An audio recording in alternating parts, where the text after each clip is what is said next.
Halo Sobat Pelatihan, pernahkah kamu merasa sulit menerima seseorang hanya karena dia berbeda? Atau pernahkah kamu menahan pendapatmu, bahkan memilih diam karena takut salah, takut ditolak, atau takut tidak dimengerti? Tanpa kita sadari, pengalaman seperti itu sering terjadi dalam kehidupan kita, di tempat kerja, di lingkungan sosial, bahkan dalam diri sendiri. Bukan karena kita tidak peduli, tapi karena ada tembok tak terlihat yang menghalangi pikiran dan hati kita. Tembok itu bernama mental block. Mental block bukan sekadar rasa malas atau enggan, tapi sebuah hambatan psikologis yang menahan potensi terbaik kita untuk tumbuh dan memahami dunia. Ia membuat seseorang menilai sebelum memahami, menolak sebelum mengenal, dan menutup diri dari keindahan yang sebenarnya bisa memperkaya dirinya. Kadang, mental block muncul dari masa lalu, dari pengalaman traumatis, rasa takut gagal, takut kehilangan, atau bahkan tekanan dari lingkungan yang menuntut kesempurnaan. Sedikit demi sedikit kita membangun dinding itu sendiri, sampai akhirnya lupa bagaimana rasanya berpikir bebas dan terbuka. Tapi, kabar baiknya Sobat Pelatihan, setiap tembok bisa diruntuhkan. Dan itulah yang akan kita pelajari bersama hari ini. Setelah mengikuti pembelajaran ini, diharapkan ASN mampu memahami apa itu mental block, mengenali berbagai jenisnya, serta berani menerobosnya. Karena ketika mental block kita runtuh, kita mulai melihat dunia dengan mata yang lebih jernih, mendengar dengan hati yang lebih terbuka, dan menghargai keberagaman sebagai kekuatan, bukan perbedaan yang harus ditakuti. Sobat Pelatihan, mari kita mulai sebuah perjalanan. Perjalanan untuk mengenal diri, membuka pikiran, dan menumbuhkan keberanian untuk menjadi versi terbaik dari diri kita. Selamat datang di pembelajaran kali ini, tempat di mana perubahan dimulai dari dalam diri. Setiap orang memiliki tembok tak terlihat di dalam dirinya. Tembok itu disebut mental block, penghalang yang membuat kita sulit berkembang, sulit memahami orang lain, atau bahkan sulit menerima perbedaan. Langkah pertama untuk meruntuhkannya adalah dengan mengenali kapan dan bagaimana tembok itu muncul.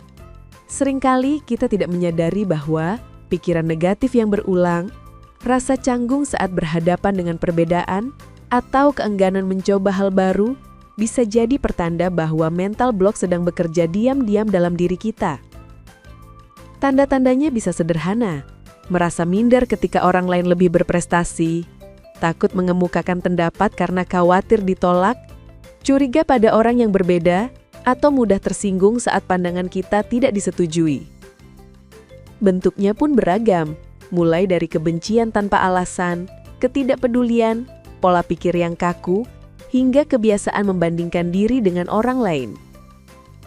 Dalam konteks keragaman, mental block seringkali tumbuh dari pengalaman masa lalu, prasangka yang diwariskan oleh lingkungan, atau kebiasaan melihat perbedaan sebagai ancaman, bukan kekuatan. Tanpa disadari, hal-hal kecil seperti ini membuat kita sulit membuka ruang empati dan menjauhi dari semangat kebersamaan yang seharusnya menjadi kekuatan ASN. Padahal, keberagaman bukanlah sumber perpecahan, melainkan cermin untuk belajar saling memahami dan tumbuh bersama. Ketika kita berani mengakui bahwa mental block itu ada, kita sedang mengambil langkah pertama untuk meruntuhkannya. Namun, mengakui saja tidak cukup. Untuk benar-benar menghilangkan mental block, kita perlu melatih pikiran dan hati kita setiap hari.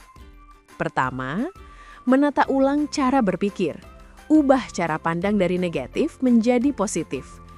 Kedua, fokus pada masa kini, lepaskan masa lalu yang menyakitkan. Ketiga, mulailah dari hal kecil, tuntaskan tugas-tugas sederhana tanpa menunda. Keempat, terapkan gaya hidup sehat, istirahat yang cukup, ciptakan lingkungan yang nyaman, dan jaga pikiran agar tetap tenang. Ingatlah Sobat Pelatihan, berdamai dengan masa lalu bukan berarti melupakannya, tetapi belajar darinya untuk melangkah lebih baik. Dan pada akhirnya, setelah mental block kita taklukkan, muncullah ruang untuk tumbuh dan bekerja sama. ASN yang berjiwa terbuka akan mampu mengubah hambatan menjadi kekuatan. Dari kurang menghargai, menjadi saling menghargai. Dari kurang adil, menjadi adil dan bijak. Dari menunggu contoh, menjadi pemberi teladan. Dan dari ego pribadi, tumbuh ego bersama untuk mencapai tujuan kolektif. Karena pada akhirnya, perubahan besar selalu dimulai dari langkah kecil dalam diri kita sendiri. Mari terus belajar, terus bertumbuh, dan menjadi ASN yang memberi makna bagi sesama dan bagi negeri. Sekian video pembelajaran ini, Sobat Pelatihan. Semoga bermanfaat untuk kita semua, dan semoga setiap langkah yang kita ambil selalu dikuatkan dengan niat tulus untuk menjadi ASN yang lebih baik, lebih berakhlak, dan lebih berdampak.